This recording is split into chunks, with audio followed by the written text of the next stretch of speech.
মানৱ সভ্যতাই দেখিছে কেৱল আল্লাহু আকবাৰেই নহয় সমগ্ৰ অসমৰ মাজত কেইদিন পিছে পিছে জয় শ্ৰী ৰাম ধ্বনি দি পেলাই মুছলমানৰ ওপৰত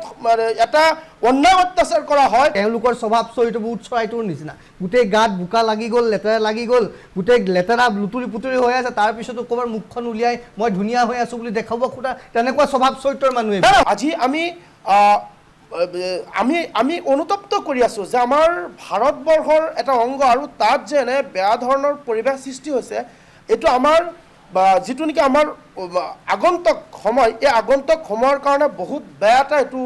খবৰ দিছে আৰু লগে লগে মই ক'ম যে মই কিছু সময় পূৰ্বে মই এটা নিউজ চেনেলত চালোঁ যে তেখেতৰ এটা পেজ ওলাইছে আছুৰ মুখ্য উপদেষ্টা সমুজ্জ্বল ভট্টাচাৰ্যজী তেখেতে কৈছে যে আপোনাৰ কাশ্মীৰতেই কেৱল নহয় এই মৌলবাদীৰ যিটো আছে উত্তৰ পূৰ্বাঞ্চলৰ ভিতৰত আছে গতিকে কওঁ যদি আমাৰ উত্তৰ পূৰ্বাঞ্চলৰ ভিতৰত যদি এনেকৈ মৌলবাদী আমাৰ ভাৰতবৰ্ষত আছে অসমতো আছে তেওঁলোকক চিনাক্ত কৰি পেলাই গুলিয়াই হত্যা কৰি দিয়ক কিন্তু এই আলম লৈ পেলাই এই গইনা লৈ পেলাই সমগ্ৰ মুছলমান জাতিটোক যাতে কোনো বেয়া ধৰণে পৰিচালিত নকৰে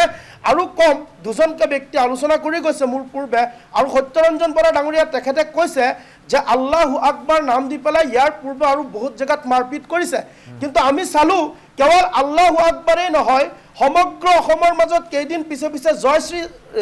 ৰাম ধ্বনি দি পেলাই মুছলমানৰ ওপৰত এটা অন্যায় অত্যাচাৰ কৰা হয় মুছলমানক কেতিয়াবা আমি দেখা পাওঁ গাহৰিৰ মাংসও খুৱাই দিছিলে কিন্তু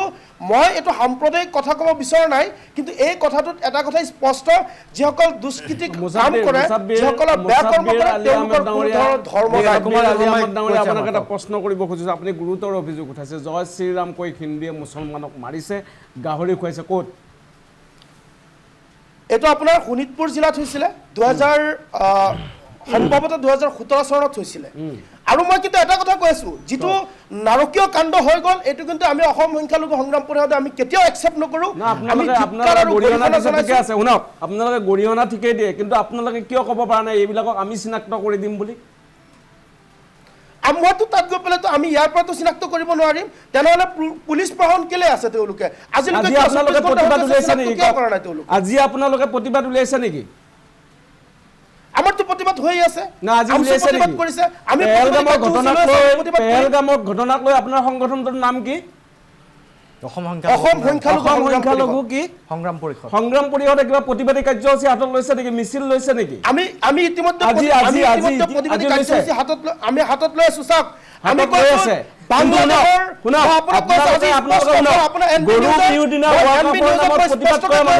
আমাৰ বাংলাদেশৰ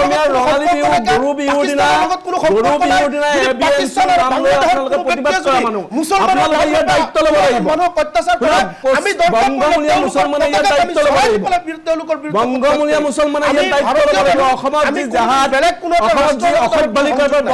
বেছিভাগ মুছলমানে কৰি আছে তেওঁলোকে ইয়াৰ দায়িত্ব ল'ব লাগিব ঠিক আছে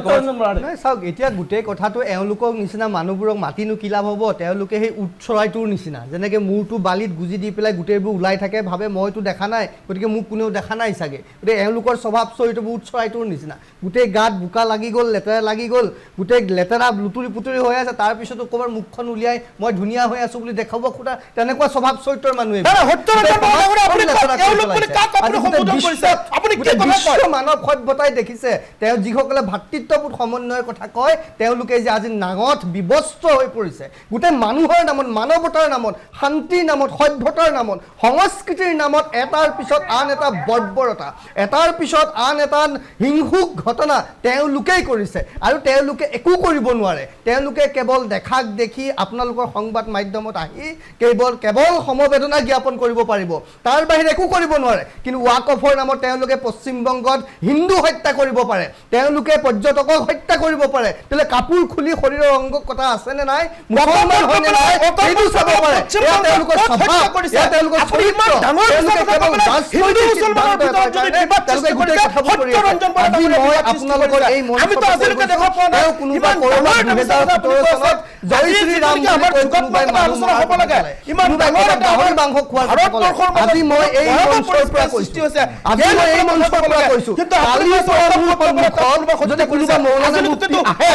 আৰু যিজনে মোৰ সন্মুখত আহি সভ্যতা সংস্কৃতি শান্তি সম্প্ৰীতিৰ কথা ক'ব তেওঁক মই সন্মুখতে চৰিয়াম মই এই মঞ্চত কৈছোঁ কোনোবা মৌলানা মুফতি যদি কালি মোৰ সন্মুখত আহে আৰু তেওঁ আহি যদি শান্তি সম্প্ৰীতি ভাতৃত্ববোধ সমন্বয়ৰ কথা কয় মোৰ সন্মুখত মই তাতেই চৰিয়াম তেওঁ মানে প্ৰতিগৰাকীৰ ভিতৰতে সেই একে মানসিকতা আছে বুলি আপুনি ভাবে নহয় চাওক মাদ্ৰাছা শিক্ষা যেতিয়ালৈকে থাকিব আজি মুস্তাফা কামাল আজহাৰে কি কথা ক'লে যে মৌলানা মুফতিসকলে যত কুটৰ গায় এতিয়া মৌলানা মুফতিসকলৰ দ্বাৰা সেই মুছলমান সমাজ পৰিচালিত হৈছে নে নাই যদি সেই মৌলানা মুফতিসকলৰ দ্বাৰা মুছলমান সমাজ পৰিচালিত হৈছে তেতিয়াহ'লে এই মুছলমান সমাজখন কাৰ দ্বাৰা পৰিচালিত